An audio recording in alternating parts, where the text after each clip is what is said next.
Point of observation is assigned as R2, ठीक है।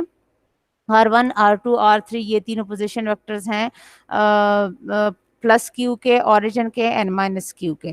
तो इस ट्रायंगुलर उसमें आपको दिख रहा है कि अगर हम एक परपेंडिकुलर ड्रॉ करते हैं from this positive Q on that of negative Q, तो जहाँ पे ये इसको मीटअप कर रहा है such that R2 and R1 and R for this particular value, जो आपको ये चीज़ दिख रही है, यहाँ पे ये इक्वली बिहेव कर रहे हैं। So we are being left with this triangular value, ठीक है, a triangle which is having a base value of R2 minus R1, perpendicular कोई as such assign नहीं किया गया, और जो hypotenuse है that is the distance vector separating the two vector separating the two charges of the electric dipole plus q from that of minus q या minus q from that of plus q, as the separation distance in between is selected as d, right? सो यहाँ पे ये सारी story as such लिखी गई है, ठीक है। सो अगर आप डेफिनेटली एब्सोल्यूट पोटेंशियल को डील करते हो, ये पोटेंशियल जो एग्जिस्ट कर रहा है at point of observation P due to the plus q, ठीक है, हम अलग अलग इनको इंटरप्रेट करते हैं। ओवरऑल कंबाइनली ये कपल के तौर पे फंक्शन कर रहा है, लेकिन प्लस क्यू के पॉइंट ऑफ ऑब्जर्वेशन पे हम अलग से जो इफेक्ट है वो इंटरप्रेट करते हैं, एंड माइनस क्यू की वजह से जो है वो अलग से इंटरप्रेट करते हैं। तो प्लस क्यू की वजह से जो इफेक्ट एग्जिस्ट कर रहा है as an absolute value of potential that corresponds to V plus means plus q की वजह से, क्यू और 4 पाई एप्सिलॉन नॉट R1, ठीक है, मतलब सारी बातें उसकी सारी करस्पॉन्डिंग वैल्यू है in terms of charge, in terms of distance vector. Similarly due to the minus q that is designated or represented as V as minus subscript, so minus Q or 4 pi epsilon naught R2। तो यहाँ पे आपको जो differences दिख रहे हैं for that of plus Q plus V and minus V is with respect to the charges value of plus Q and minus Q as well as with respect to the distance vectors R1 and R2। तो जाहिर बात है combinedly ये as a couple के तौर पे ये combine उसके तौर पे फंक्शन कर रहा है, so we have to add them up, means कि ये इफेक्ट हम लोगों ने सुपरपोजिशन यानी considering 1 plus Q at a time and then minus q at a time। so उस combinedly simultaneous effect जब हम देखेंगे, so we will have to add up the two values, ठीक है। so q or 4 pi epsilon naught, this working as a common value, this has to be taken out as a common factor, so internally we are being left with 1 over r1 minus 1 over r2, LCM ले लो और वो सारा solve करो, so आपके पास ये चीजें आ जाती हैं। डेफिनेटली ज्योमेट्रिकल उसमें जब आप देखते हैं रिप्रेजेंटेशन में, so you are having this base value of r2 minus r1 that corresponds to d cos of theta। जाहिर बात है if this is working as the base, this is working as a perpendicular and this d is working as the hypotenuse। for this small a minor a mini triangle, you are having this base value in terms of hypotenuse time cause of theta, क्योंकि ये आपके पास theta है जो cover up हो रहा है, तो इस थीटा की टर्म में वो वैल्यू जो this value by this hypotenuse that correspond to cos value, और ये परपेंडिकुलर डिवाइड बाय हाइपोटेन्यूज ये करस्पॉन्ड करेगी साइन वैल्यू के। But we are in need of this value base value which is in terms of r2 minus r1 as d cos of theta, ठीक है। so उस basis पे आपके पास that r2 minus r1 which is working as the numerator of this value that is being replaced by d cos of theta, और वहीं पे आपको दिख रहा है that r2 is the same as r1 and both are equal to r, ये जो आपको दिख रहा है, ठीक है। दिस इज मतलब जाहिर बात है हम लोगों ने परपेंडिकुलर ड्रॉ करके तीनों डिस्टेंस वेक्टर ये बीच का जो पोजीशन वेक्टर के तौर पे फंक्शन कर रहा था वो ओवरऑल इक्वेट कर दिए हैं। सो डिनोमिनेटर में r1 is the same as r2 and both are equal to r, so r into r is r square, ठीक है। So now we are going to consider a distance vector that is being extended, जैसे मैंने बता दिया है, the distance that is separating plus q with that of minus q from that of minus q, that is represented along a distance vector, or in terms of that distance vector definitely that will have a magnitude as well as direction। direction आपको clearly depiction दिख रही है इस geometry में, that is along the z axis, ठीक है। सो इस z axis के अलॉन्ग जब आप डिस्टेंस को ओरिएंट डिस्टेंस वेक्टर को ओरिएंट करते हैं, so you are having this let a r with unit vector in the direction of position vector r। जाहिर बात है d is along az, if you are going to generalize it, ठीक है, for that of A R. सो वो आपके पास हो जाएगा डी डॉट ए आर, और दैट विल हैव डी आपके पास क्या है, ये मतलब डिस्टेंस वेक्टर है इन दिस डायरेक्शन। इसी तरह से आपके पास मतलब दोनों की जो आपके पास मॉडुलस वैल्यू है, मैग्नीट्यूड वैल्यूज हैं, they are getting multiplied. And if we are dealing with a dot of any two values, dot product of any two values, so we have to deal with a cos of value, cos of theta in between. ये तो पीछे से first chapter से आपको पता है ना, कि हमने जब dot product of any to value लेना होता है तो उनकी मैग्नीट्यूड वैल्यूज मल्टीप्लाई हो जाती हैं, और सिंपली उनके दरमियान जो कॉज ऑफ एंगल एग्जिस्ट कर रहा होता है उस चीज को हम लोगों ने इनकाउंटर करना होता है कैलकुलेशन में। So we are going to have d cos of theta as d dot A R.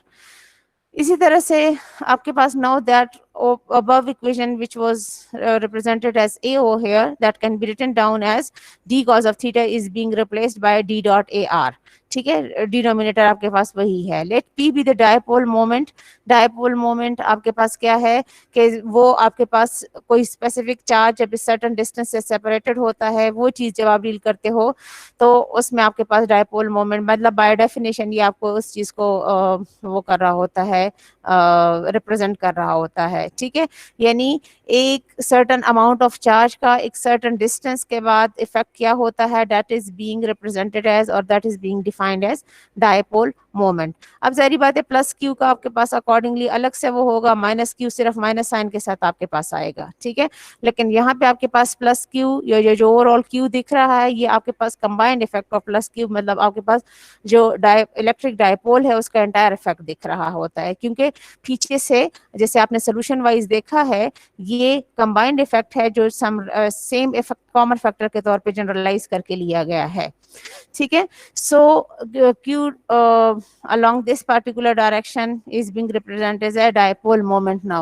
so dipole moment times मतलब ये d q times d, this is now replaced by p, so p dot ar। ठीक है, मतलब वही dot product अब आपके पास modify हो गया है S P dot A R, और डिनोमिनेटर वही है एज वी नो, जो पीछे हम लोगों ने पोटेंशियल ग्रेडियंट में डिराइव किया था। अच्छा, पोटेंशियल ग्रेडियंट के पिछली क्लास में किसी ने पूछा था तो मैंने वहां पे बता तो दिया था, लेकिन जब इसको मैंने जाके दोबारा से देखा है तो उसमें आपके पास मतलब डेफिनेशन कह लें या इफेक्ट को अगर हम कह लें, आतिफ ने आई थिंक पूछा था, तो वहां पे ये कहा हुआ है कि एक सर्टेन डिस्टेंस पे एक सर्टेन आर्क के बाद एक सर्टेन, जिसको आप कह सकते हो कि स्लोप के अलोंग आपके पास जो चेंजेस ऑफ पोटेंशियल हैं, जब आप उसकी इंटरप्रिटेशन देते हो तो उसका मतलब है आप पोटेंशियल ग्रेडियंट को देख रहे होते हो।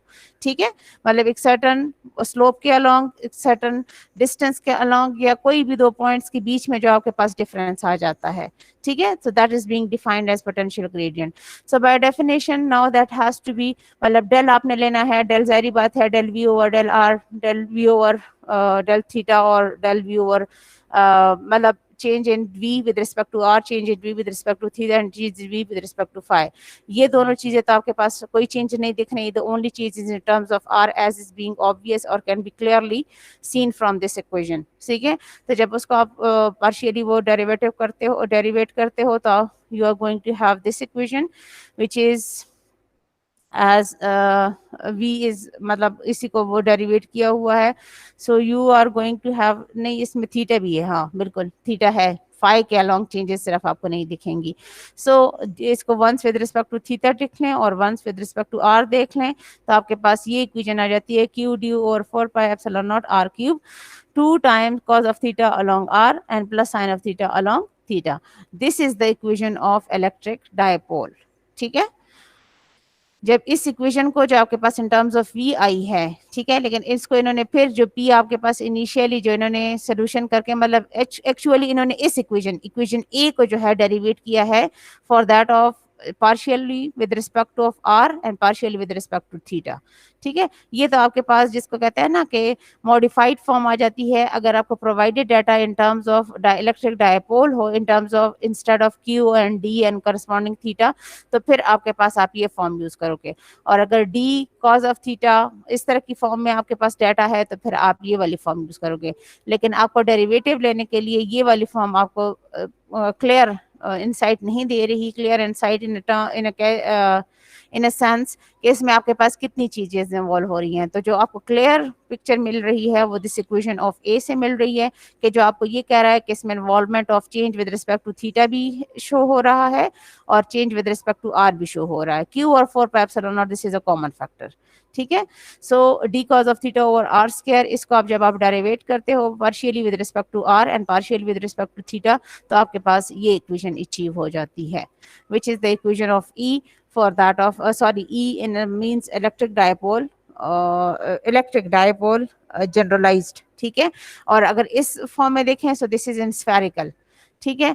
अब अगर आप RCS में देखेंगे तो RCS में आपके पास V की क्या फॉर्म आएगी, वो चीज रिप्लेस करोगे, उस चीज को अकॉर्डिंगली फिर आप इन टर्म्स ऑफ उसकी करस्पॉन्डिंग वैल्यू के देखोगे, जो जनरलाइज करके इन्होंने मतलब स्टार्ट से जहाँ पे हम लोगों ने वो किया हुआ है कि R2 माइनस R1 की टर्म में, ठीक है। मतलब R2 may be along X, R1 may be along Y, both can be along X, both can be along Y और may be along Z, कोई भी चेंज हो सकता है। So this is generalized as R2 minus R1, ठीक है। ये equation हम लोग ये वाला प्रॉब्लम तो हम लोगों ने किया था जिसमें पार्ट COD, अच्छा ये मेरे पास जो नोट्स हैं उसमें भी डन नहीं है एज सच, लेकिन मैंने इस चीज को खुद भी अपने उससे देखा है, इसका ये सेंस क्लियर नहीं हो रहा कि d v with respect to n का क्या वो दे रहा है ये। यस मैम, हाँ ये एग्जैक्टली ये सी और डी जो है ये क्वेश्चन ही नहीं है, इसलिए इन्होंने छोड़े, ये वैसे ही डाले हुए। तो फिर इधर लिखे हुए क्यों है, मुझे ये नहीं समझ आ रही। मतलब what is being meant by this derivative of with respect to n. N तो नॉर्मली ये हम लोग जिसको कहते हैं ना नंबर ऑफ टर्न्स, या इसमें आपके पास जिसको आप कह सकते हो कि नंबर ऑफ चार्जेस को आप ले सकते हो कि जितने नंबर ऑफ टाइम आपने पोटेंशियल को रिपीटेडली देखना है, लेकिन फिर भी उससे इस गिवन डेटा से तो उसका कोई भी कुछ भी लिंक नहीं दिख रहा। वो होगा तो फिर ये बिल्कुल करना आसान है, ये जो डायरेक्ट यूनिट वेक्टर है ना in the direction of this corresponding n, वो फिर हो जाएगा, लेकिन ये एन ही क्लियर नहीं हो रहा।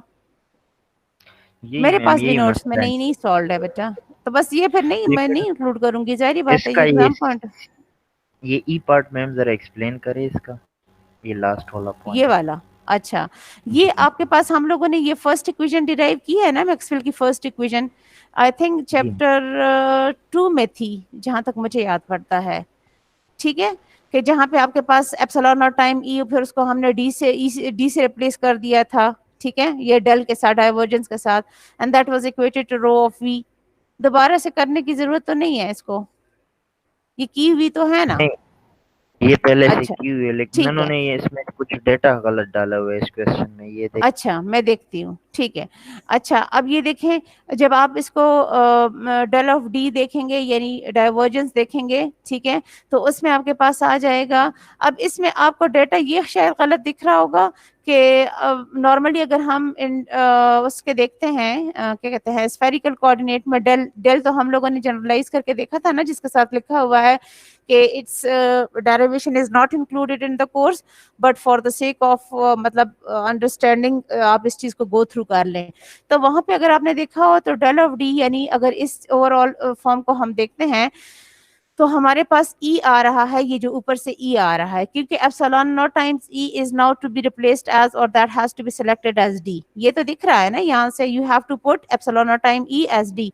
ई is this one which is already being derived, ठीक है, 3.85 along r and minus 1.11 along theta volts per meter, ठीक है। सो ये चीज अब इसमें आप देखें आपके पास सेम चीज के साथ इन्होंने, जिसको आप कहो कि अगर वहां से आप देखो आपके पास है partial with respect to r of d r या जो भी वहां पे वैल्यू थी, इसी तरह से 1/r partial with respect to theta plus 1/r sine theta partial with respect to phi, ऐसे था ना, याद आ रहा है वो चीज। जी मैम, जी मैम, मुझे नहीं समझ आई नुमान, नो मैम दोबारा याद नहीं बोलिए आ रहा। जी। जी मैम, सही है, वो याद आ रहा है जी। ठीक है, तो अब देखें इन्होंने फर्स्ट फैक्टर को आर से मल्टीप्लाई डिवाइड किया हुआ है, यूनिटी से ही रखा हुआ है, या आर स्क्वायर से मल्टीप्लाई डिवाइड किया हुआ है। दूसरे वाले का 1/r तो है साइन थीटा से मल्टीप्लाई डिवाइड किया हुआ है, और तीसरे फैक्टर में कोई चेंज नहीं रखा हुआ, क्योंकि वो थीटा की फाई के अलोंग चेंज तो आपके पास ये उसका पार्शियल डेरिवेटिव तो इसमें फंक्शन ही नहीं कर रहा ना। जो चेंजेस आपको ई की टर्म में दिख रही हैं इन टर्म्स ऑफ आर दिख रही हैं या इन टर्म्स ऑफ थीटा दिख रही हैं, चेंजेस या involvement in terms of phi नहीं है, तो definitely that is simply tending to zero. ठीक है, फर्स्ट वाले फैक्टर को आर स्क्वायर से मल्टीप्लाई डिवाइड किया हुआ है, सेकंड वाले फैक्टर को साइन थीटा से मल्टीप्लाई डिवाइड किया हुआ है। ठीक है, समझ आ रही है? जी मैम, जी ठीक मैम, है, जी मैम। अच्छा अब फिर देखें आपके पास फिर अकॉर्डिंगली डी आर जब वो किया हुआ है तो partial with respect to r of d r आपको क्या दिख रहा है? नहीं, ये ये डी आर तो आप वाली बात कि हाँ इन्होंने डी आर यहीं से लिया हुआ है, ये देखे ना, यही से लिया लेकिन हुआ यहाँ है। 60 साइन आर स्क्वायर है, उधर 120 उन्होंने डाला है, 129। आप देखें नीचे एक जरा। मिनट, हाँ हाँ हाँ, एक मिनट, हाँ वाकई, ये क्यों ये सारा सेम उसके साथ? नहीं गलत ना है मैम। बेटा, देखें, नहीं नहीं नहीं नहीं, देखें यहाँ पे चेंज विद रिस्पेक्ट टू आप आर देख रहे हो ना नोमान, एक मिनट जी बेटा, मैम। यहाँ से इधर देखें, ये आपके पास आर आ जाएगा एज -2 अगर आर को मैं ऊपर लेके जाती हूँ। ठीक है, first this has to be partially derivated with respect to r, so power formula आपके पास क्या है, आर पावर -2, तो -2 is getting multiplied with this 60। ठीक है, -2 फिर -1 उसके साथ आपके पास फिर वो आर क्यूब हो जाएगा। समझ आ रही है मेरी बात की? जी मैम। ठीक है, तो ये उस बेसिस सॉल्व किया हुआ है बेटा। ठीक है, ये 120 वहां से आ रहा है डेरिवेट करने के बाद, लेकिन इन्होंने इसको लिया लेकिन थोड़ा इसके हाँ, फिर माइनस भी साथ आना चाहिए, लेकिन माइनस तो नहीं है मैम। अगर माइनस क्या आना -2 चाहिए? मल्टीप्लाई, मतलब 60 के साथ -2 मल्टीप्लाई होना चाहिए, हाँ, लेकिन वो यहाँ पे हो सकता माइनस। है ना कुछ उसकी फैक्टर की वजह से इन्होंने वो किया हुआ हो, लेकिन आएगा सही, क्योंकि देखें यहाँ वाला माइनस आपके उस माइनस के साथ फिर कैंसिल होगा। यहाँ पे देखें, अब यहाँ पे आपको दिख रहा है, दिख रहा है ना, जी इसमें ma'am, minus z. Epsilon naught देखे ना, यहाँ पे स्किप हो गया होगा, इंसान है ना, गलती हो जाती है। ठीक है, अब यहाँ पे वही चीज कंसिडर की हुई है ना, सिर्फ सॉल्व करके दिख ठीक रही है है ना मैम, आपको? ठीक है, बिल्कुल बिल्कुल। हाँ, तो ये देखिए यहाँ का माइनस अपना है माइनस साइन 2 थीटा के साथ, और minus epsilon not 1 time sine theta ये अपनी जगह पे है, फिर साइन माइनस लेते हुए, कॉमन लेते हुए ओवरऑल साइन आपके पास माइनस है। ठीक है, ठीक ठीक ठीक, सही। अच्छा जी। देन अभी जो हम लोगों ने टॉपिक किया है प्लस क्यू माइनस क्यू दोनों आपको दिख रहे हैं, +3 microcoulomb at this point of observation, मतलब ये इसका पोजीशन वेक्टर जिसको हम वहां पे R1 कह रहे थे, ये दूसरे वाले का जिसको हम R2 कह रहे थे। पॉइंट ऑफ ऑब्जर्वेशन जो है वो फाइंड आउट करना है, पॉइंट ऑफ ऑब्जर्वेशन डिराइव करना है। Intensity at point of observation जो आपके पास ये पॉइंट ऑफ ऑब्जर्वेशन इस पे देखनी है, और इंटेंसिटी एट दिस पॉइंट देखनी है। The dipole is located along z axis. ठीक है, मतलब सारी बात है, जनरलाइज जो आपके पास कन्वेंशनल ट्रेडिशनल अप्रोच होगी, जब आपको नहीं कहा जाएगा तो आप अलोंग द z रखोगे, जैसे हम लोगों ने जनरल डेरिवेशन में रखी होगी। So plus Q is at this point of observation, minus Q is at this मतलब डिस्टेंस वेक्टर। सो दोनों को जब आप अपनी करस्पॉन्डिंग उसके अकॉर्डिंगली लोकेट करते हैं, ठीक है, +1 मिलीमीटर -1 मिलीमीटर, सिंपल सा वो आपको दिख रहा है। तो अब आपके पास पीछे हम लोगों ने देखा है कि D is D along Z. ठीक है, D along +1 is along this positive axis -1, so overall अगर हम बीच का डी देखते हैं, so plus minus -1 that will equate to 2 milli along Z. ठीक है, D is being derived on this approach. So अब डायपोल मोमेंट आपके पास क्या होता है, Q टाइम्स D। Q दोनों का सेम है, सिर्फ पोलैरिटी चेंजेस है, प्लस एंड -3 माइक्रोकूलम, तो वो आपके पास 6 अलोंग Z नैनोकूलम पर मीटर आ जाता है। E जो हम लोगों ने ऑलरेडी अभी यहाँ पे इक्वेशन डिराइव कर ली थी, ठीक है, उस अप्रोच पे आप इसको जनरल करके सॉल्व करते हैं। कहाँ से आई है ये चीज? ठीक है, तो इस अप्रोच की बेसिस पे आपके पास अकॉर्डिंगली ये आ जाता है as this value along R, this value along Z, और 4 पाई, मतलब क्यू डी ओ क्यू और 4 पाई एप्सिलॉन नॉट जनरल लेके फिर बाकी को जो सॉल्व किया था, तो ये वही सोल्यूशन है इस पार्टिकुलर वैल्यू के साथ। ठीक है, समझ आ रही है ना बात की? हेलो, जी मैम, जी मैम। ठीक है। यस तो बस मैम। फिर जब पहले आप जनरलाइज करके डिराइव कर लेते हो, फिर यही ई स्पेसिफाई करना है इन वैल्यूज ऑफ आर के लिए, थीटा और फाई के लिए। मतलब इसको अगर आप देखें, ये स्फेरिकल की रिप्रेजेंटेशन है और ये आपके पास आरसीएस की रिप्रेजेंटेशन है। तो दोनों को सब्स्टिट्यूट करते हैं तो अकॉर्डिंगली आपके पास वैल्यू आ जाती है specified values on those particular value of point of observation. ठीक है। ये चीज तो हम लोगों ने की नहीं, ये भी नहीं की थी। यहाँ पे आपके पास पी ये है, डी ये है, we has to be derived. ठीक है। अब वो आपके पास जो हम लोगों ने आरसीएस के लिए देखा है, सारे पॉइंट्स देखे आपके पास इन टर्म्स ऑफ सीसीएस, या सॉरी सीसीएस कह रही हूँ, आरसीएस या कार्टेशियन के गिवन है। ये ओरिजिन है, ये आपके पास एक्स वाई है, ये एक्स वाई जी है, ये भी एक्स वाई जी है। मतलब डिफरेंट पॉइंट्स आपके पास सेलेक्टेड हैं। So P R two minus R one, R two minus R one, R one R two आपके पास मॉडिफाई होते जाएंगे और उसी के अकॉर्डिंगली आपके पास जो है ये वैल्यू आती जाएगी, ए के लिए अलग से, बी के लिए अलग से, सी के लिए अलग से और डी के लिए अलग से। ठीक है। इसको दोबारा से वो करने की जरूरत तो नहीं है ना। मतलब पॉइंट टू पॉइंट आपके पास पोजीशन वेक्टर्स जो हैं, जो डिस्टेंस वेक्टर्स हैं, मॉडिफाई या चेंज होते जाएंगे और उसके मुताबिक आपके पास जो पोटेंशियल की वैल्यू है specifically at that particular value differently very करती जाएगी। ठीक है। ये चैप्टर खत्म हो गया है।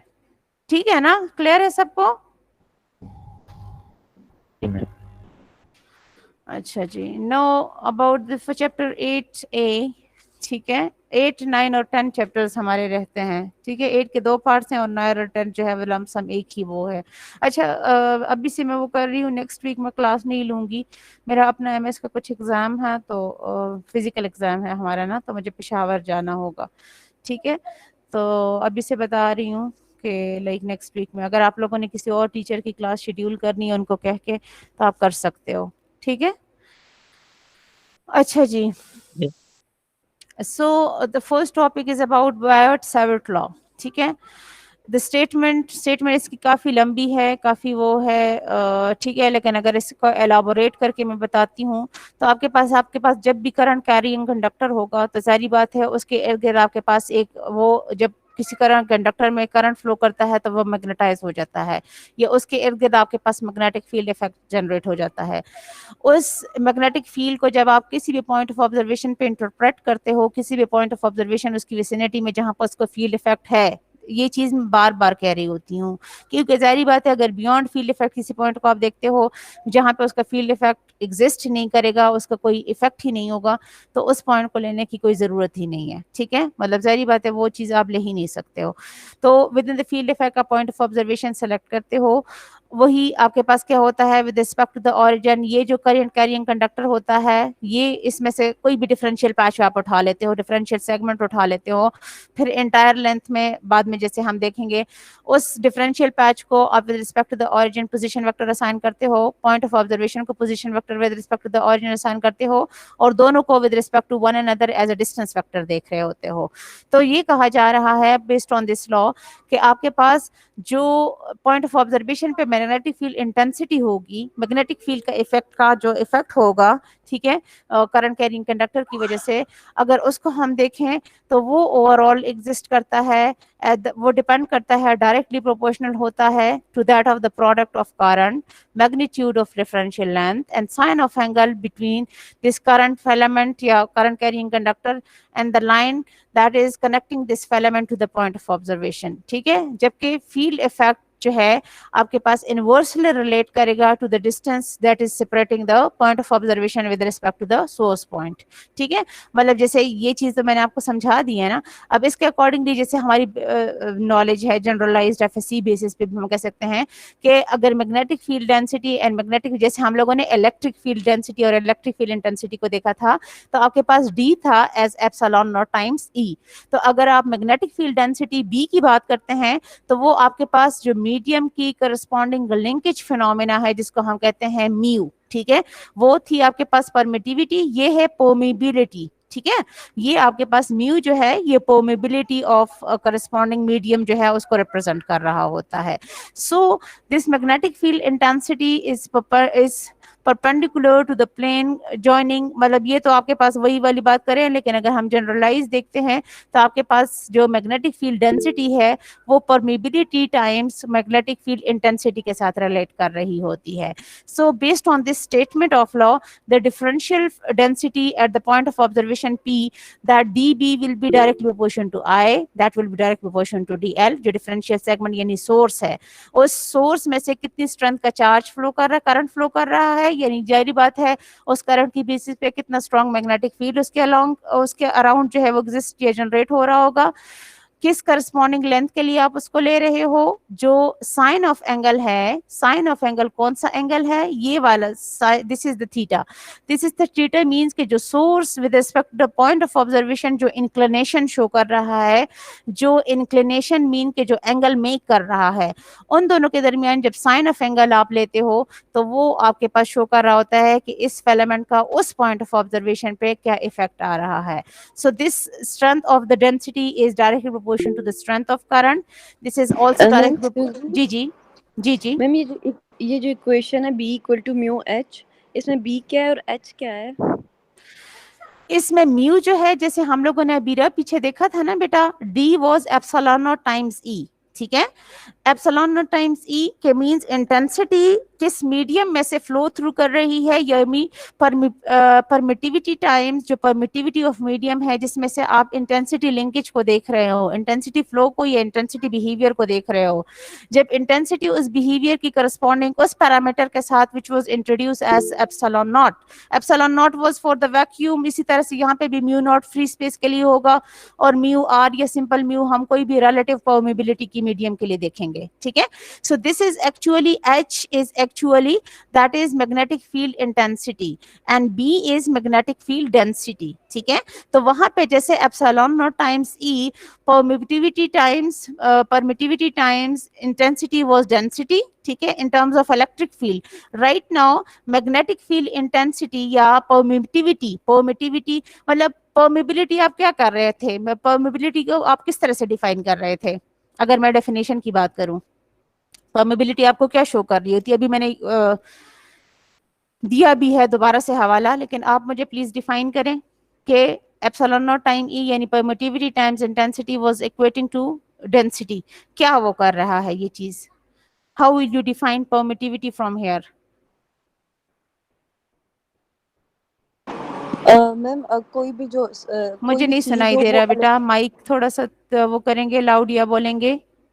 मैम कोई भी कोई चीज हो जो इलेक्ट्रिकल एनर्जी जो स्टोर करती है उस इलेक्ट्रिकल फील्ड, तो उसको कहेंगे ना. और किस स्ट्रेंथ के साथ स्टोर कर रही है, परमिटिविटी तो हमें ये बता रही होती है ना. Yes ma'am. ठीक है, तो same is right now we are dealing with the linkage, ठीक है ना. मैग्नेटिक फील्ड जो होता है फ्लक्स लाइंस के थ्रू लिंक कर रहा होता है, ऐसे ही होता है ना. जैसे वहां पे आपके पास स्टोरेज ऑफ चार्जेस होते हैं, यहाँ पे आपके पास स्टोरेज ऑफ फ्लक्स लाइंस होती हैं, ऐसे ही इफेक्ट होता है ना मैग्नेटिक फील्ड की टर्म में. तो अगर आपके पास इंटेंसिटी यानी जिस स्ट्रेंथ के साथ आप करस्पॉन्डिंगली मीडियम, परमेबिलिटी मींस कि उसकी क्या स्ट्रेंथ है, क्या करस्पॉन्डिंग कैपेबिलिटी है कि जिसके साथ वो लिंकेज जो है वो स्टोर कर सकता है, ये ट्रांसफर कर सकता है, ये लिंक अप कर सकता है एक से दूसरे पॉइंट तक, सोर्स से पॉइंट ऑफ ऑब्जर्वेशन तक, एक से दूसरे पैच तक, व्हाटएवर जो भी आप ले रहे हो. तो सोर्स में जो करस्पॉन्डिंग स्ट्रेंथ है वो किस corresponding linkage of strength of linkage के साथ रिलेट कर रहा है, वो चीज आपको करस्पॉन्डिंगली डेंसिटी दे रहा होता है, क्योंकि density is actually the strength. So medium wise वो स्ट्रेंथ किस तरह से लिंकेज को इफेक्ट कर रहा है, ओवरऑल दोनों को मल्टीप्लाई करके आपके पास ओवरऑल एक्यूमुलेशन या डेंसिटी आ जाएगी ना. ठीक है, जैसे इलेक्ट्रिक फील्ड में आपके पास परमेबिलिटी टाइम्स आपके पास इंटेंसिटी से आ रही थी, राइट नाउ परमिटिविटी टाइम्स आपके पास इंटेंसिटी से आ रही है, लेकिन the difference is in terms of electric and magnetic field. तो वहां पे इलेक्ट्रिकल फिनोमेना की बेसिस पे आपके पास ई था, यहाँ पे मैग्नेटिक फिनोमेना की बेसिस पे आपके पास एच है. ठीक है, अब क्लियर है? यस मैम, अब क्लियर हो गया. अच्छा जी, ये जो B है ये डायरेक्टली रिलेट करता है स्ट्रेंथ ऑफ मैग्नेटिज्म। ये जब आपके पास किस फील्ड का वो है, किस स्ट्रेंथ का फील्ड है, उस स्ट्रेंथ ऑफ फील्ड जाहिर बात है जितनी स्ट्रॉन्ग करंट फ्लो होगी उतना ज्यादा मैग्नेटाइज होगा, उतना स्ट्रॉन्ग फील्ड जनरेट होगा। क्या डिफरेंशियल पैच में से फ्लो कर रहा है, या डीएल को फिर एंड में आके हम जैसे इंटीग्रेट करेंगे एंटायर लेंथ क्या है, कहाँ से कहाँ तक एक्सटेंड कर रही है, और आपके पास जो सोर्स है वो पॉइंट ऑफ ऑब्जर्वेशन से क्या साइन ऑफ इंक्लिनेशन शो कर रहा है, या जो एंगल ऑफ इंक्लिनेशन है वो विद द साइन ऑफ के साथ क्या रोल प्ले कर रहा है, वो चीज हम देखेंगे। और जाहिर बात है जैसे जैसे आपके पास डिस्टेंस इंक्रीज होगा अब वो उसी के अकॉर्डिंगली आपके पास मतलब इनवर्स रिलेशनशिप आपको, रेसिप्रोकल रिलेशनशिप आपको दिखेगा। जितना आपके पास क्या कहते हैं क्या कह सकते हैं डिस्टेंस कम होगा इफेक्ट उतना स्ट्रांग होगा, जितना डिस्टेंस ज्यादा होता जाएगा इफेक्ट कम होता जाएगा। तो रेसिप्रोकलिटी आपके पास शो हो रही है, ठीक है। सारी ऊपर वाली चार चीजों को कंबाइन करके जब हम लिखते हैं सो here we are introduced with a constant of proportionality which is used as k k1 कोई और भी लिख सकते हैं, इन्होंने k1 इसको that is constant of proportionality. Constant of proportionality अब अगर देखें तो वहां पे आपके पास क्या होता था, जब हम वहां पे सिंपली k करते थे वो और 1/4 पाई एप्सिलॉन नॉट आता था, यहाँ पे म्यू नॉट ओवर 4 पाई, ठीक है। मतलब mu naught right now is the permeability of free space, ठीक है।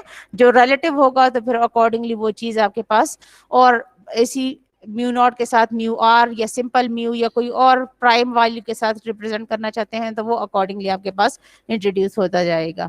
सो we have achieved this overall value which is mu naught over 4 pi I dl sin theta over r square, ठीक है। now we are going to select a unit vector, ठीक है, that is along the distance vector ar such that dl cross ar is again cross of two values or cross product between these two values is to be considered।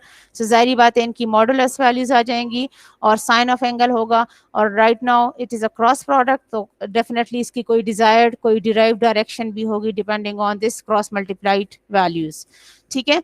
सो वो आपके उस terms की basis पे आपके पास ये चीज बन जाएगी in terms of cross product, ठीक है, जिसमें आपके पास again b is mu not h या h is b over mu not. So using this value आपके पास अगर h को आप फाइंड आउट करना चाह रहे हो तो फिर आपके पास ये चीज हो जाती है as this value which is the electric field strength। so this is accordingly being derived as this value। again अगर आप इसमें यूनिट वेक्टर की वैल्यू सब्स्टिट्यूट करते हैं as this value, so cross product की टर्म में ये इस तरह बन जाता है। so overall dB is having this derivation mu naught over 4 pi I dl cross r over r cube, while dH is जाहिर बात है divided by mu, so mu naught आपके पास कैंसिल हो जाएगा। सो 1/4 पाई आई मतलब सिर्फ आपके पास ये डेरिवेटिव का म्यू नॉट डिनोमिनेटर की म्यू नॉट के साथ कैंसिल हो जाएगा। सो डी एच आपके पास ये वैल्यू शो करेगा, ठीक है। एक मिनट प्लीज वेट करेंगे, पास ये चीज आ जाती है, राइट। सो मतलब आप इक्वेशन ऑफ स्क्रीन शेयर नहीं है।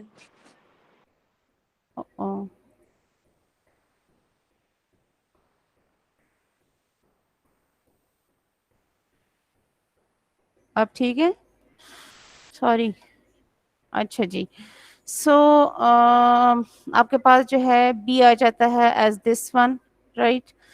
सो in order to find out the total magnetic field, जाहिर बात है जैसे मैंने इनिशियली बात की, अगर आपने टोटल मैग्नेटिक फील्ड को देखना है in terms of density and intensity, फिर आप अकॉर्डिंगली इस वैल्यू को या नीचे वाली आपके पास जो दोनों वैल्यूज हैं इक्वेशन 4 और 5 इनको इंटीग्रेट आउट करते हैं फ्रॉम द एंटायर लिमिट्स। वो लिमिट्स जाहिर बात है जहाँ पे आपके पास डीएल जिन दो लिमिट्स के दरमियान वेरिएशन शो कर रहा है, ठीक है। मतलब ये आपके पास लेंथ होगी, आगे सरफेस होगी, वॉल्यूम होगी, तो लेंथ के लिए आपके पास 1 एक्सिस की लिमिट्स आएंगी जो कि अभी तक आपके पास conventionally along the ji axis आपको दिखेंगी, और वाई अगर आप सरफेस को देखेंगे जैसे आगे हम देखने जा रहे हैं तो आपके पास दो सरफेसेस के इन्वॉल्वमेंट शो करेगा, और वॉल्यूम में ऑल द 3 सरफेसेस के involvement in any coordinate surface आपको एनी कोऑर्डिनेट सिस्टम आपको दिखेगा।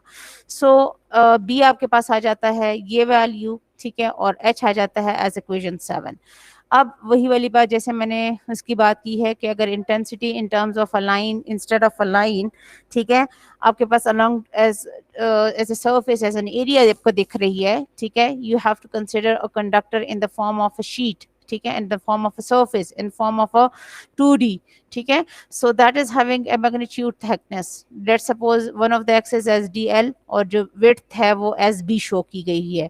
We also consider that the current is uniform. current तो जाहिर बात है यूनिफॉर्म क्यों हमने लेनी होती है कि आउट ऑफ एंटायर सरफेस हम कहीं पे भी कोई जब डिफरेंशियल पैच लेते हैं सच दैट कि उसका इफेक्ट किसी भी पॉइंट ऑफ ऑब्जर्वेशन के अकॉर्डिंगली सरफेस में से कहीं पे भी डिफरेंशियल पैच उठाएं तो इसका इफेक्ट किसी भी पॉइंट ऑफ ऑब्जर्वेशन पे सेम रहे. दैट्स वाई जैसे पीछे हम चार्ज डिस्ट्रीब्यूशन यूनिफॉर्म रखते थे, यहाँ पे हम करंट डिस्ट्रीब्यूशन सेम रखते हैं, ठीक है. So current density is being defined as I over B, ठीक है. आई और बी मतलब स्ट्रेंथ पर यूनिट. अब यहाँ पे आपके पास आपको मतलब वहां पे हम लोग रो एल रो एस और रो वी करते थे, अब वहां वो वाली चीजें हम करंट डेंसिटी, वो हमारे पास चार्ज डेंसिटी की बात हो रही थी, ठीक है. तो अब हम सरफेस डेंसिटी को जब डिफाइन करते हैं उससे थोड़ा हट के, तो अगर आपके पास चार्ज पर यूनिट एरिया आपको दिखेगा, ठीक है, चार्ज पर यूनिट यहाँ पे अगर आप देखें आपके पास चार्ज पर यूनिट लेंथ ही आपको दिख रहा है इंस्टेड ऑफ एरिया, क्योंकि area sorry amperes per metre, charge per unit length. So I is cross multiplication से के टाइम बी. के की जगह आप कुछ और भी लिख सकते हैं, ये जरूरी नहीं है, लेकिन फिर वही करस्पॉन्डिंग वैल्यू आपने इस डिफरेंशियल इस सॉरी सरफेस सेगमेंट में ये शीट में रिप्रेजेंट करनी होगी. सो बाय डेफिनेशन आपके पास जो current density surface current density है वो आपके पास ये चीज है. अगर हम करंट की बात करते हैं so K times B is then the strength of current, ठीक है. सो के टाइम्स बी, अब आई डीएल के साथ हम इसको मल्टीप्लाई डिवाइड करते हैं, ठीक है. एक डीएल जो आपके पास डिनोमिनेटर का बी डीएल है वो क्रॉस मल्टीप्लिकेशन में के बी के साथ मल्टीप्लाई हो जाता था. अब बी और डीएल जो है B times DL, B times DL यानी विड्थ टाइम्स दिस हाइट या लेंथ जो भी आप कह रहे हो, that represents as DS, that is the surface ना, सरफेस ऑफ द शीट, जिसकी एक साइड आपने एज बी रखी हुई है विड्थ वाइज, कुछ और भी रख सकते हैं, और एक ऑफ द सेगमेंट आपने एज डीएल लेंथ रखा हुआ है या हाइट रखा हुआ है. So B times DL is DS. So K time DS, so ये चीज आपके पास नाउ ये this value has to be substituted in terms of instead of I times DL, जो इच आगे आपको आई टाइम्स डीएल दिख रहा है ना, this has to be replaced by I K times D S या जो भी वैल्यू आपके पास आ रही है. तो अकॉर्डिंगली आपके पास ये चीज़, इसको अगर आप इधर भी लिखते हैं उससे कोई फ़र्क नहीं पड़ने वाला, लेकिन डी एस को इन्होंने इधर इसलिए रखा हुआ है कि सच दैट आपको ये चीज़ क्लियर हो कि राइट नाउ आपने इंटीग्रल जो है वो आपने in terms of two of the surfaces as a two axis multiplication रखना होगा. इस चीज़ को डिस्टिंग्विश आउट करने के लिए इन्होंने डी एस को वहाँ के बजाय यहाँ रखा हुआ है.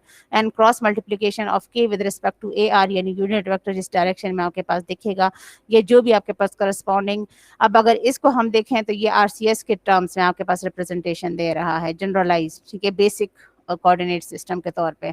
अब अगर आपके पास कोऑर्डिनेट सिस्टम डिफर करते जाएंगे या डिफरेंट कोऑर्डिनेट सिस्टम स्फेरिकल और सिलेंड्रिकल में आपके जाएंगे तो फिर वो चीज़ें आपके पास डिफरेंशिएट होती जाएंगी, ठीक है. इसी तरह से अब हम लोगों ने एक वॉल्यूम ले लिया है जिसमें आपके पास मतलब इन्होंने एक जिसको आप कहो कि रेक्टेंगुलर सरफेस रेक्टेंगुलर कंडक्टर ले लिया है जिनकी तीन साइड आपके पास ये सरफेस एज जैसे आपको इस लेंथ और इस विड्थ के साथ दिख रही है एज डीएस, तो उसको फर्दर एलोंगेट किया गया है in the rectangular section along DL, ठीक है.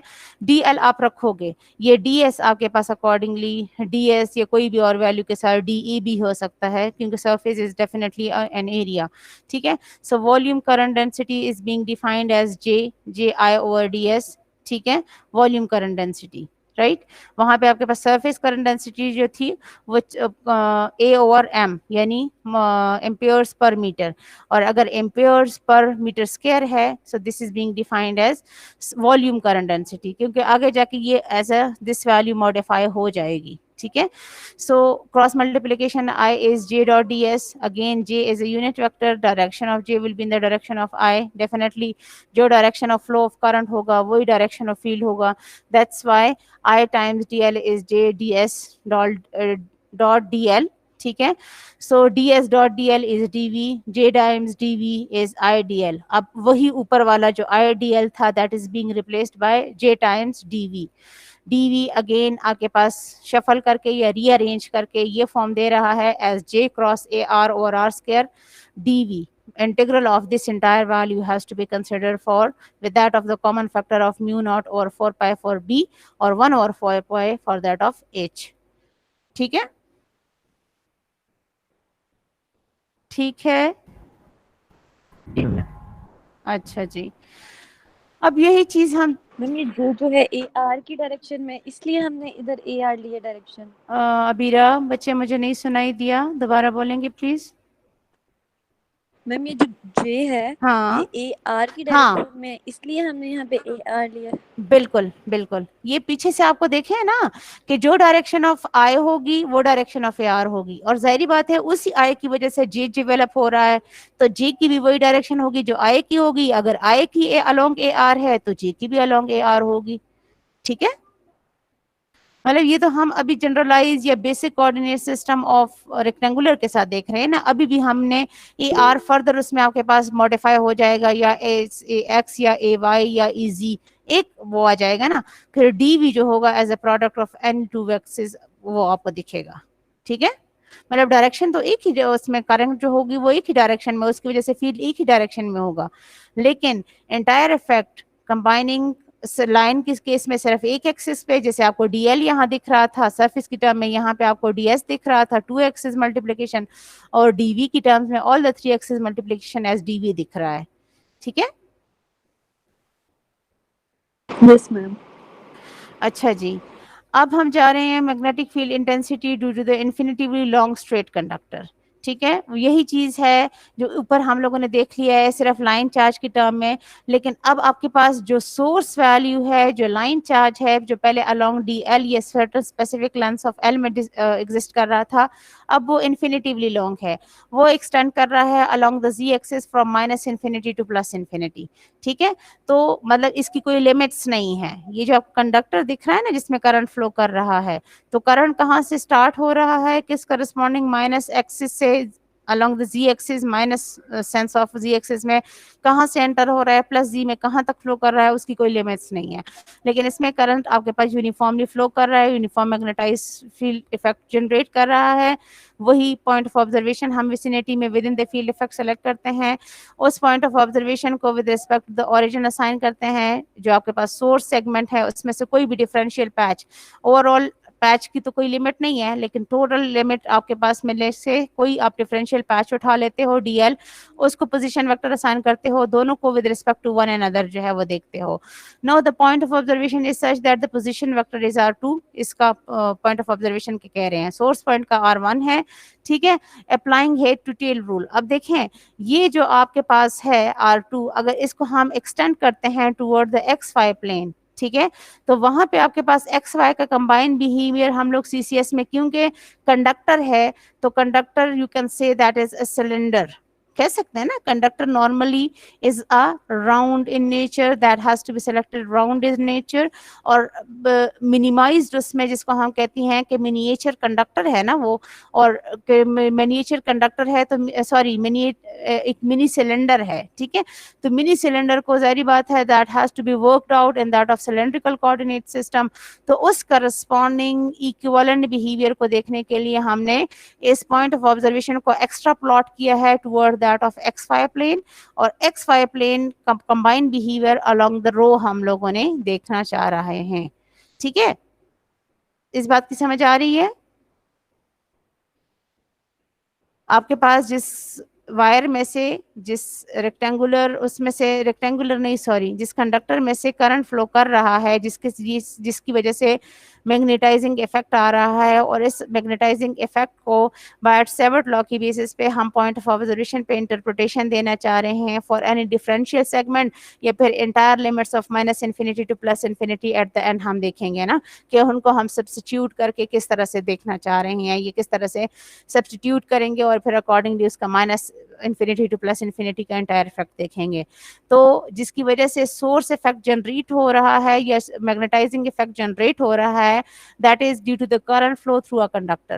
Conductor can be looked up as a mini cylinder.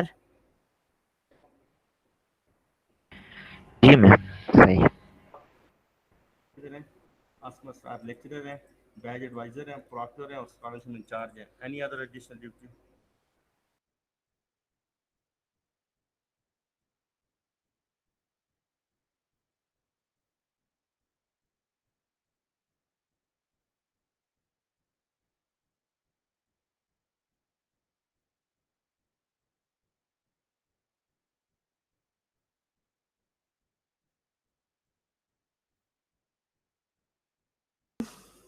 क्या बात हो रही थी? हाँ, करंट जिस कंडक्टर में से फ्लो कर रहा है तो उसको हम जनरली देख सकते हैं as a cylinder, as a mini cylinder. ठीक है. अब अगर source effect due to the mini cylinder है जिसका इफेक्ट हमने इस पॉइंट ऑफ ऑब्जर्वेशन पे देखना है, तो हम लोग जब भी सिलेंड्रिकल कोऑर्डिनेट सिस्टम को डील करते हैं तो हमारे पास इंटरप्रिटेशंस होती हैं in terms of rho phi and z. ठीक है. अब रो फाई जी के लिए देखने के लिए हमारे पास जो पॉइंट ऑफ ऑब्जर्वेशन है उसको हम एक्स्ट्रा प्लॉट करते हैं टुवर्ड दैट ऑफ, मतलब ओवरऑल अगर आप देखें आपके पास एक ये डिफरेंशियल सॉरी ओवरऑल आपके पास एक रेक्टेंगुलर वो बन रहा है, सिनेरियो ज्योमेट्री बन रही है. तो उसको एक रेक्टेंगुलर लुक देखते हुए interpretation for that of cylindrical coordinate system actually approach करने के लिए हम इसको extra plot towards X Y plane देखते हैं. और एक्स वाई प्लेन में जो आपके पास कंबाइंड बिहेवियर है वो एज अ रो आपको दिख रहा होता है. क्लियर है ये चीज?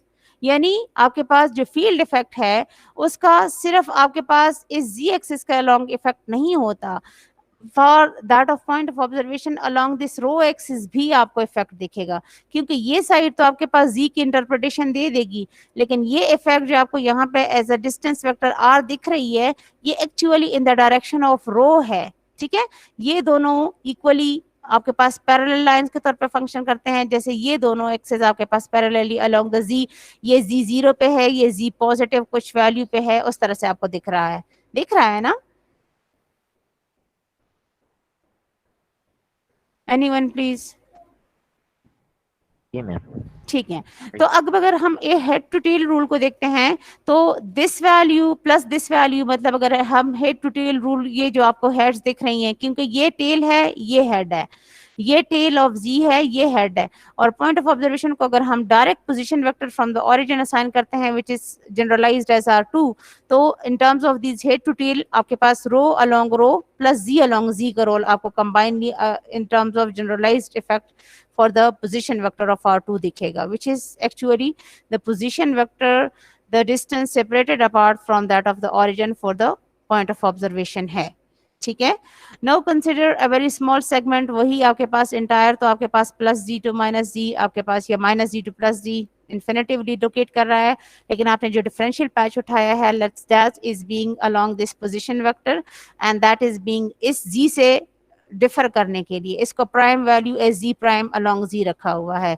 Now the distance vector R which is as a R2 minus R1, so R2 की वैल्यू भी आपने लिख ली है as rho along rho plus z along z and minus R1 as minus z prime along z. So z minus z prime along z, this is the effect along z, and rho along rho, this has to be added up with that of rho along rho. So by magnitude r will be rho square plus z minus z prime whole square whole power under the root. R square आपके पास ये आएगा ना, तो दोनों side का square root ले लेंगे, so r will be equated to this overall square root value. Now ar be the unit vector in the direction of distance vector. ठीक है, that will be vector over vector modulus value, so vector over vector modulus value. ठीक है. So now the differential flux density intensity that is being caused by this segment at the point of observation will be this value, जो पीछे हमने generalise करके देख लिया है. अब आपके पास यहाँ पे DL, ठीक है अबीरा, ठीक है बेटा, वहां पे हमने जनरलाइज देख लिया था Yes, ना, ma'am. और वो जनरली हम लोगों ने कहा था कि वो DL था. अब वहां पे DX है, DL DX है, DY है, DZ है, डेफिनेटली कोई डिस्टेंस कोई अकॉर्डिंगली उसके यूनिट वेक्टर्स भी होंगे, लेकिन अगर जनरलाइज करके हम उसको देखते हैं तो right now DL has to be specified और that has to be taken up with in consideration with that of the cylindrical coordinate system right now. So cylindrical coordinate system में आपको जैसे अभी भी देखा है ना कि हाँ आपके पास overall extension from minus infinity to plus infinity along the ji axis आपको दिख रही है, तो वही जी एक्सिस को लेते हुए right now DL is DG prime, z prime क्योंकि हम लोगों ने डिफरेंशियल पैच लिया हुआ है और उसको z value of the point of observation से डिस्टिंग्विश आउट करने के लिए, डिफरेंशिएट करने के लिए उसको प्राइम वैल्यू से आप कुछ और भी कर सकते हो, इस पर कोई रिस्ट्रिक्शन नहीं है। स्टार रख सकते हो, सबस्क्रिप्ट में कोई वैल्यू लिख सकते हो z के साथ, लेकिन मतलब वैसे ही आपको बता रही हूँ कि यहाँ पे इन्होंने z प्राइम वैल्यू को, तो dz prime along z, so dh will be right now dz prime along z, और ये वैल्यू तो हमने r वेक्टर और r मॉडुलस ये तो हम लोगों ने पीछे से यहाँ से डिराइव कर लिए ना, so those has to be substituted. So in order to calculate the total magnetic flux intensity and the or onwards इसी की वजह के density जो हम देखेंगे, so current carrying conductor at the point of observation, the point of observation we have to integrate the entire equation from the limits of minus infinity to plus infinity. So minus infinity to plus infinity, अब जारी बात है minus infinity to plus infinity भी आपके पास integrable नहीं है, और अगर इस वैल्यू ऑफ इक्वेशन को हम देखते हैं तो वो भी इंटीग्रेबल नहीं है।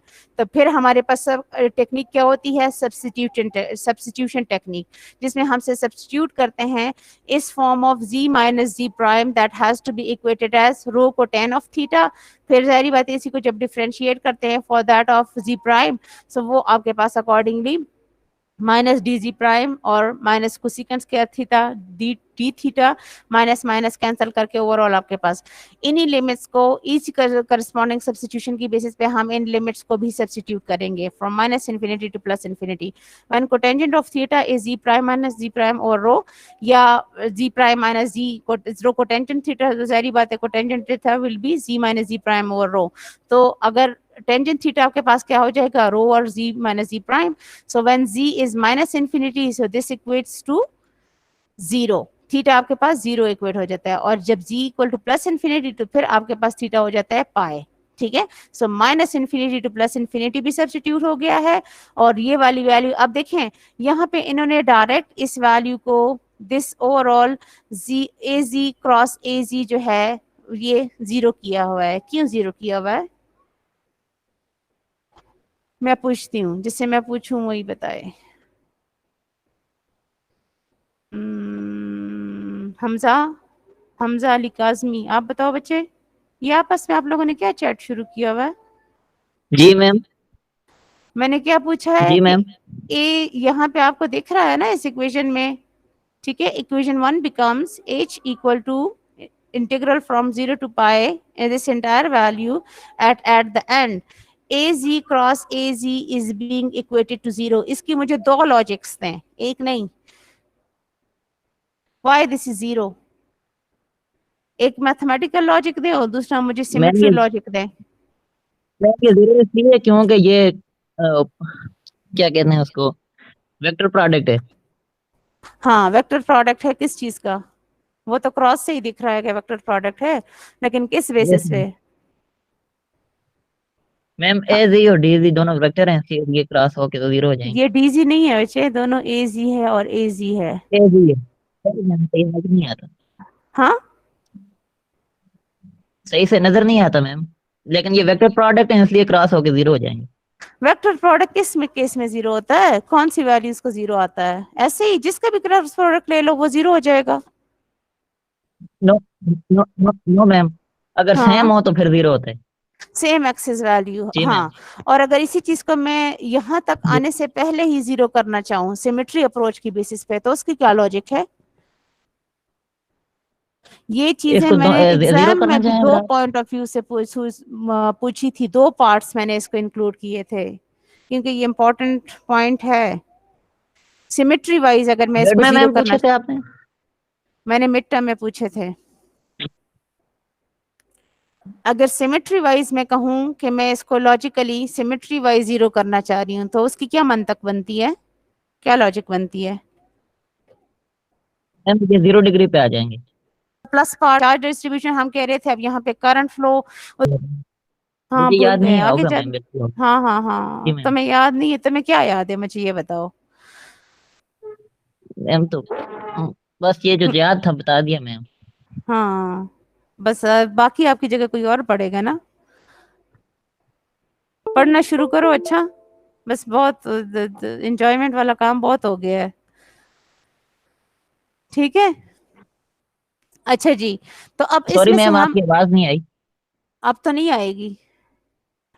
आई ओवर 4 पाई आपके पास जनरलाइज हमने ले लिया है, इंटरनली आपके पास रो अलोंग 5, क्योंकि यहाँ पे आपको दिख रहा है ना कि you considering a rho with a, मतलब डीजी अगर आप देख रहे हो तो ए जी क्रॉस ए रो आपको दिख रहा है, ठीक है, ये ए जी और ये ए रो, तो a z cross a rho is a phi, so rho along phi d z prime अपनी जगह पे है, नीचे आपके पास क्या है कि रो स्क्वायर होल पावर 3/2, तो स्क्वायर और 3/2 वाला ये कैंसिल हो जाता है, so you are entirely having rho cube, ठीक है, सो 1 प्लस कोटेंजेंट थीटा, बाकी सोल्यूशन है उस चीज को आप देख लें। सो उसकी बेसिस पे आपके पास जो एंड अप आपके पास आ जाता है, intensity is equated to I over 2 pi rho along phi, ठीक है, मतलब जो इफेक्ट होगा वो इंक्रीजिंग सेंस ऑफ एंगल के उसमें आपको दिखेगा, बाकी सारी वैल्यू आपके पास कॉन्स्टेंटली फंक्शन कर रही है। एक स्ट्रेंथ ऑफ करंट जब फ्लो करेगी वो वही रहेगी, 2 पाई तो ऑलरेडी कांस्टेंट है, और रो जो आपके पास रेडियल डिस्टेंस है वो किस तरह से वेरी हो रहा है, और उस रेडियल वेक्टर के साथ आपके पास जो perpendicular orthogonal value along the phi के सेंस में दिखेगी वो करस्पॉन्डिंग डायरेक्शन ऑफ फील्ड होगा, ठीक है, क्योंकि वही आपके पास एक्चुअली शो कर रहा होता है ना, यहाँ पे जैसे देखें इसके साथ कंफ्यूज, क्योंकि ये देखें ये डायरेक्शन, अगर आपके पास ये इंक्रीजिंग सेंस ऑफ डिनोमिनेटर के सेंस में रेडियल डिस्टेंस के वेक्टर में आपके पास यहाँ पे with the variation of rho changes दिखेंगी, तो उसकी जो डायरेक्शन होगी वो in the direction of this phi आपको दिखेंगी, ठीक है, ये आपके पास जो डिस्टेंस वेक्टर या जिसको आप कहो कि position vector of point of observation with respect to the origin दिख रहा होता है, ठीक है, वो डायरेक्शन ऑफ फील्ड के तौर पे। फिर अगर आप इसी चीज को फाइनाइट करते हो, ठीक है, तो आपने फाइनाइट अप्रोच की बेसिस पे अब ये एक ही वो सिमेट्री नहीं हो सकती कि आप कहो कि प्लस जी ही आपके पास अलोंग आपका half of the portion along negative और हाफ पॉजिटिव, या बॉटम आपको बॉटम ऑफ द सिलेंडर जिसको आप जिसमें से आप कंडक्टर में से करंट फ्लो थ्रू करा रहे हो वो बिल्कुल यहाँ 0 से भी स्टार्ट हो सकती है, लेकिन वन ऑफ द प्रोबेबल के बेसिस पे इन्होंने इसको ऐसे रखा हुआ है, ठीक है, सच दैट ये डिफरेंशिएट क्या करना चाह रहे हैं, ये बॉटम को अलग इंक्लिनेशन के साथ देखना चाह रहे हैं, टॉप को अलग से इंक्लिनेशन के साथ देखना चाह रहे हैं, और डिफरेंशियल पैच जो इन्होंने somehow in the mid select किए हुए उसको अलग से इंक्लिनेशन से देखना चाह रही हैं, ठीक है, तो पॉइंट ऑफ ऑब्जर्वेशन को with respect to the origin अलग देखा हुआ है, बॉटम ऑफ द कंडक्टर अलग देखा हुआ है, मिड ऑफ द कंडक्टर अलग देखा हुआ है, and top of the conductor अलग देखा हुआ है। यहाँ पे आपके पास मतलब जो चीज is the clockwise direction similarly connecting B to the point of observation consuming an other considering an other angle alpha 2, वही वाली बात जो मैंने बीच में भी शुरू में कह दी थी कि बॉटम को ये अलग एंगल ऑफ इंक्लिनेशन पे रख रहे हैं with the point of observation, top को अलग पे, और बीच का जो डिफरेंशियल पैच ये डीएल ले रहे हैं उसको अलग से, ठीक है, so you have to assign कहाँ गई, consider a small segment of the differential conductor as dl such that it is in the form of the current, it is in the direction of the current, let position vector be along dl, ठीक है, along dl be that of r1, then dl will be dz along z और r1 will be z along z, ठीक है। Now consider distance between the differential patch या जो source segment है with that of the point of observation, and that is being given by head to tail rule, वही head to tail rule से आपके पास head to tail rule से अगर आप देखें this r1, ठीक है, plus r, ठीक है, ये जो differential patch है this is being equal to this dl, ये जो आपको वो दिख रहा है as r1, ठीक है, जो इस केस में आपके पास जाहिर बात है वो इसके बेसिस पे सिलेंड्रिकल वो है करस्पॉन्ड करेगा, उसी को इक्वेट करेगा, सो इसकी बेसिस पे rho along rho minus r1 is right now, या उसको डायरेक्ट भी ऐसे देख सकते हैं अगर यहाँ से देखना चाहें, वो हेड टू टेल रूल की बेसिस पे दिस वैल्यू अगर हम इसको डायरेक्ट ज्वाइन करते हैं, so this value with the negative sign because upper direction में ये r1 है, सो लोअर में आपके पास माइनस r1 हो जाएगा, minus r1 plus rho along rho is the same as this second one which is being called as, यहाँ पे इसको क्या कहा गया है, डिस्टेंस वेक्टर एस आर, ठीक है, सो वही फिर इसकी मॉडुलस वैल्यू के लिए इसको स्क्वायर अप करके और ऐड कर लेंगे, फिर दोनों साइड का स्क्वायर रूट ले लेंगे तो इसका स्क्वायर रूट और इसका कैंसिल हो जाएगा और यहाँ पे आपके पास स्क्वायर रूट रह जाता है, जनरलाइज्ड इक्वेशन आप सॉल्व करते हो, जनरलाइज्ड इक्वेशन में आपके पास dl dz along z है और r जो है रो along z plus minus z along z है, डेरिवेटिव में इसका मॉडुलस वैल्यू आ जाता है, अकॉर्डिंगली सॉल्व करते हैं। सो यहाँ पे आपके पास अगेन ये फॉर्म आ जाती है। अब in order to find out the total magnetic field effect that is being interpreted from this bottom value to this top value, ठीक है, तो you are going to work out with the figure that is a triangular value of OPS, that is a for triangle value of OP and that of S। ये आपको जो differential segment पे S दिख रहा है, ठीक है, this triangular value has to be deal, ठीक है। So Z is over there, tan of theta is your rho or Z is tan rho tangent of theta, dz will be rho secant square theta d theta। then for the limits of bottom आपके पास क्या था जिसको हम a कह रहे थे, that was at an angle of alpha 1, और top जिसको हम top कह रहे थे b, वो एंगल alpha 2 पे था। so for the theta variation from alpha 1 to alpha 2, ठीक है, the equation a will become alpha 1 to alpha 2, मतलब ये तो जनरलाइज करके लिखा हुआ है, ठीक है। अब I रो ओवर 4 पाई, मतलब आपके पास ये चीज आ जाती है, ये आप डेरिवेटिव ले लेते हो और ये आपके पास नीचे मॉडुलस वैल्यू। सो जो कैंसलेशन इफेक्ट आ रहे हैं, रो आपके पास यहाँ पे रो स्क्वायर होल पावर 3/2, सो रो क्यूब आ जाता है। इसी तरह से एक रो ये भी है, तो ये दोनों आपके पास स्क्वायर के तौर पे, से डिनोमिनेटर में आपके पास रो आ जाता है। सो I ओवर 4 पाई रो, ये कॉमन के तौर पे आप बाहर ले आते हो, secant square over secant cube, तो कैंसिल हो जाता है स्क्वायर टाइम्स डिनोमिनेटर और न्यूमरेटर का, so you are being left with 1 over secant theta। 1 over secant theta is definitely cos theta, ठीक है। so cos theta को जब आप वो करते हो, इंटीग्रल आउट करते हो, so integral of cos theta is sin theta। so alpha 1 to alpha 2 में आप इसको वो करते हो, सो जाहिर बात है आपके पास क्या होगी, upper limit sine of alpha 2 minus lower limit sine of alpha 1 in the direction of FI along. Again इस एग्जांपल को एक मिनट देखती हूँ, लेकिन मैं देखूँ इसमें और कोई टॉपिक है या नहीं, इसमें बस यही है, नहीं ये एक चीज रहेगी, या खैर इसको देख लेते हैं, 8B को इधर आगे देखेंगे, पहले उस एग्जाम्पल को देखते हैं। ये देखें, ये भी जैसे वहां पे मैंने जी नवान जी बच्चे मुझे नहीं समझ आई जी बेटा, जो एम्पेयर लाए लास्ट में, इसको खैर चैप्टर 8B के साथ कर ले, क्योंकि उन आगे एप्लीकेशन भी है तो साथ समझ आ जाएगी। अच्छा चलें, ठीक है, अभी इसको छोड़ दें, मैं ये ठीक है, सही है। अच्छा जी, देखें अब अभी जो टॉपिक किया है हम लोगों ने लाइन सेगमेंट का, ठीक है, तो यहाँ पे देखें, you are being provided with that find the magnetic field intensity at the point this, ये पॉइंट ऑफ ऑब्जर्वेशन गिवन है in the field of this, मतलब करंट कैरिंग जो स्ट्रेंथ है that is 8 amperes directed inward. अब उसके scene आपको समझा जा रहा है कि कंडक्टर आपके पास किस फॉर्म में एग्जिस्ट कर रहा है। कंडक्टर की जो है करंट इनवर्ड आ रहा है फ्रॉम 0.4 टू द ओरिजिन, ठीक है, ये देखें 0.4 से टुवर्ड द ओरिजिन इन हो रहा है current, and then outwards to the infinity along the y axis, xy plane में प्लस 0.4 से टुवर्ड द ओरिजिन करंट ऐसे आ रहा है। यहाँ पे आप इसको कंडक्टर का फॉर्म भी दे सकते हो, सिलेंडर इधर ड्रॉ कर सकते हो, ठीक है। तो अकॉर्डिंगली यहाँ से करंट इन हो रही है 0.4 से टुवर्ड द ओरिजिन आ रही है, ओरिजिन से towards infinity along the y axis जा रही है, ठीक है। यानी इसका बॉटम तो फाइनाइट है लेकिन टॉप फाइनाइट नहीं है। समझ आ रही है ना बात की, मतलब बी को आप लोकेट नहीं कर सकते हो कि बी कहाँ पे है, हाँ ए कहाँ पे है वो आप लोकेट कर सकते हो 0.4 पे, ठीक है। तो ये आपके पास स्केच किया हुआ है, ये आपके पास अकॉर्डिंगली ओरिजिन को with respect two point of observation रखा हुआ है। ये आपके पास पॉइंट ऑफ ऑब्जर्वेशन की डिस्क्रिप्शन है 0.4, 0.3 एंड 0, ठीक है। ये जो दी हुई है एस पी 0.4, 0.3 एंड 0, तो एक्स वाई प्लेन में आपके पास पॉइंट ऑफ ऑब्जर्वेशन एग्जिस्ट कर रहा है, या सिंपली इसको आप कह रहे हो x y combined behaviour, no z component या जी जीरो कंपोनेंट, तो x y component as rho component आपको ये दे रहा है।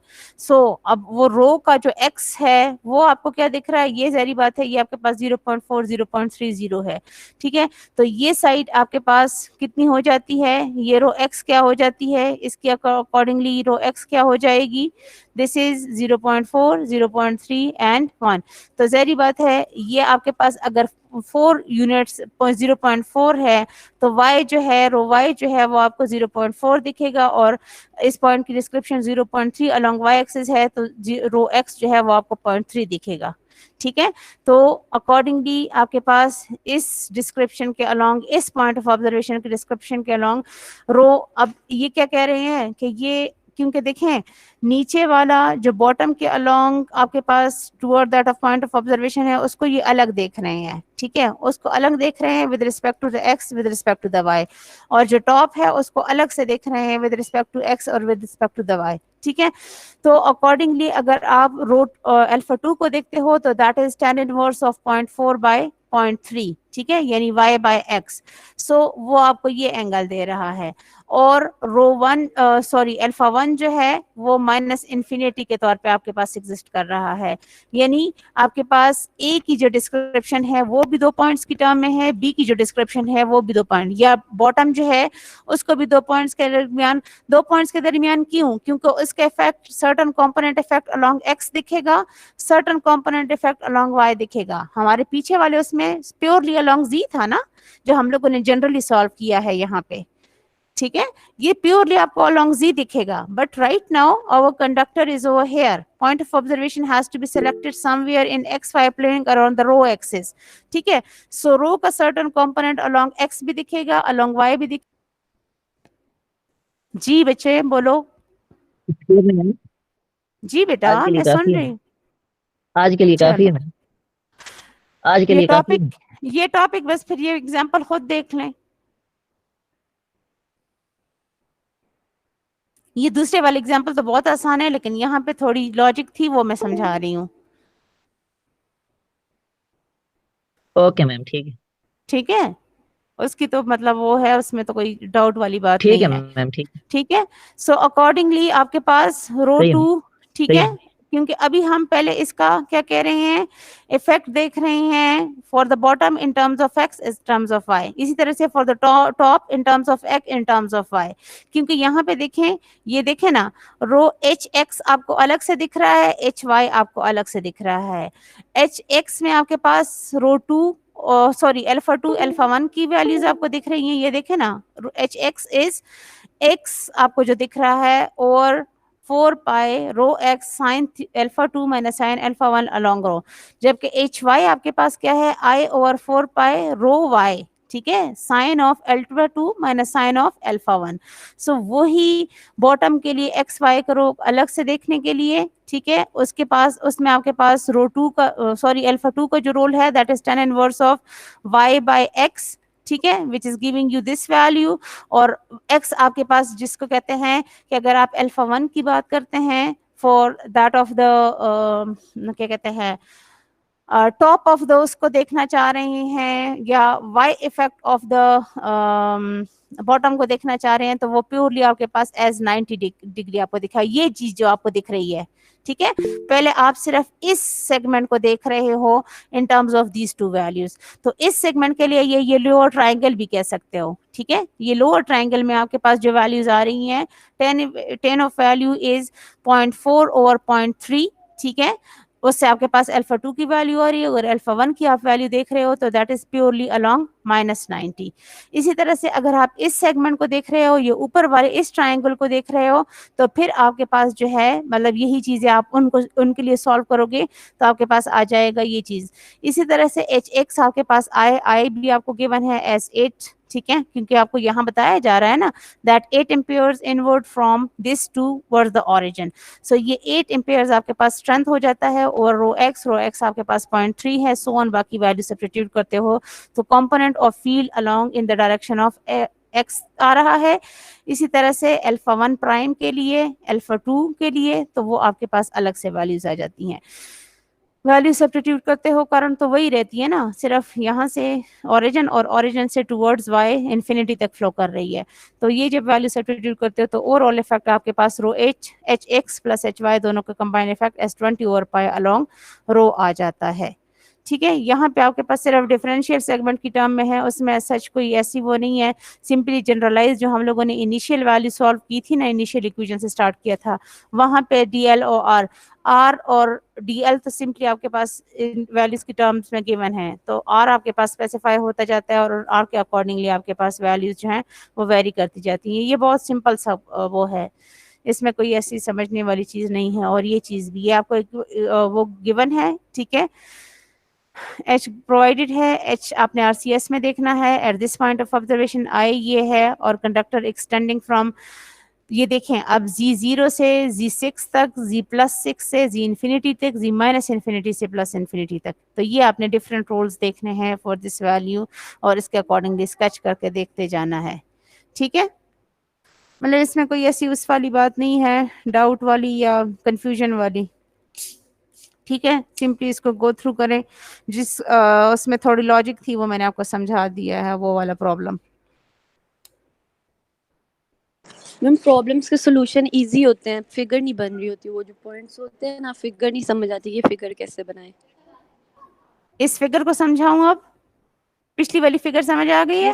मैम सारे मतलब पीछे भी जितने प्रॉब्लम्स होते हैं ना उनमें फिगर का इशू आता है थोड़ा सा, बाकी प्रॉब्लम्स इजी होते हैं, प्रॉब्लम्स इसमें देखिए अबीरा बच्चे, मैंने अपने तौर पे ये सोचा हुआ है, उस दिन अरूज आई थी कैंपस, पता नहीं आप लोगों में से, तो मैं उनसे यही डिस्कस कर रही थी, मेरी कोशिश होगी ना, जो आपके मेकअप वीक्स होंगे ना, मोस्ट प्रोबेबली 2 हैं या 1 है, एक क्लास हमारे पास एंड में एक्स्ट्रा भी, क्योंकि मोस्ट प्रोबेबली इंशाल्लाह होपफुली 15 से तो वो शुरू हो जाएगी ना फिजिकल यूनिवर्सिटी, मतलब आप लोग की क्लासेस वगैरह। तो मेरी कोशिश होगी मैं 1-2 एक्स्ट्रा क्लासेस लेके ये जो ज्योमेट्रिकल अप्रोच वाली चीज़ें हैं ना, ये मैं दोबारा से आपको बोर्ड पे स्केच करके समझाऊं, क्योंकि ये उस तरह समझाए बगैर आपको समझ आने वाली भी नहीं है बेटा, ठीक है। मतलब इस तरह से जो कहते हैं, ये वैसे ही सब्जेक्ट में यही कहती हूँ ना, हवाई सा है, विजुअलाइज करने वाला है। अगर इसको और भी हवाई जैसे अभी हम करा रहे हैं ना, तो मैं करा रही हूँ, तो उस तरह से तो इसको नहीं समझ आना। वहां से स्केच करते हुए फिर बहुत सारी डाउट्स वाली चीज़ों पे हमारी डिस्कशंस बनेंगी, और वहां से आपका पॉइंट्स क्लियर होते जाएंगे।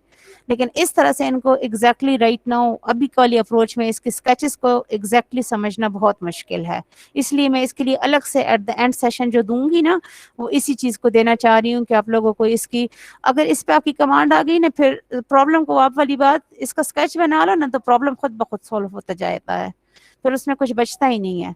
लेकिन स्केच करना डेफिनेटली इसमें जो है लॉजिकल है, और वो उसके लिए आपकी वर्किंग चाहिए होगी, ठीक है बेटा। यस मतलब मैम उसके साथ इस वक्त हम कोई हेल्प आउट नहीं कर सकते, सिवाय इसके के वही उसी टाइम का वेट करें, ठीक है बच्चे। यस मैम ठीक है। चले इंशाल्लाह इसको फिर मतलब तब तक जब तक वो होगा तो हम एंड में ही होंगे ना, तो जब फिर इसको दोबारा से देखेंगे इंशाल्लाह स्टार्ट से ही, मतलब वही कोऑर्डिनेट सिस्टम से ही, क्योंकि कोऑर्डिनेट सिस्टम के साथ ही हर चीज़ रिलेट कर रही है ना। लेकिन अगर स्टेप वाइज हम जाएंगे ना, तो मैक्सिमम इसमें हमारी 2 क्लासेस लगेंगी, सारे स्केचेस, सारे कोर्स के स्केचेस को कवर अप करने में, कि मतलब आपके पास वही आपको बेसिक वो समझ आ जाए, तो फिर उस पे बेस आपकी ज्योमेट्रीज खुद ब खुद बनती जाती हैं, ठीक है। Yes ma'am. चलें, और कोई कुछ और? No ma'am. अच्छा चलें चलें, take care you all, okay ji, अल्लाह हाफिज, टेक केयर। अल्लाह हाफिज। Bye bye.